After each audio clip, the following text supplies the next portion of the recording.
لماوی او دهمانگی رابردو دا کوی گشتی کشکان 308 کشه بوده او کشنای که ول لجیل کنوادان 169 کشه بوده او کشنای که ول داخراون 104 کشه بوده او کشنای که ول روانی دادگاه تابعیت کراون 34 کشه بوده سلطان بشوی که گشت لماوی او دهمانگی رابردو 30 حالت تومار کراوه سلطان به قضا و قدر 21 حالت بوده خو سلطان نه حالت بوده بشوی که گشتی 17 حالت لو 30 حالت مردون و 13 نجیان ماوه خو خنقاندن یک حالت تومار کراوه کشتن 2 حالت بوده یک حالت 6 تا دیانه که آیا مردنه یا خو کشتنه خو کشتن هیچ حالت تومار نکراوه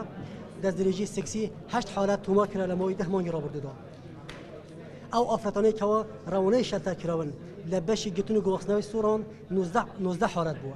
45 لجنه آشتوی انجام دراون لوانه نهیان آش بونه و 36 حالت آش نبونه اما کوی گشتی آمر نبود که دهمانگی رابرده لسنوری برای تکمان و هر دو نوسنگی سوران و چما تومار کراون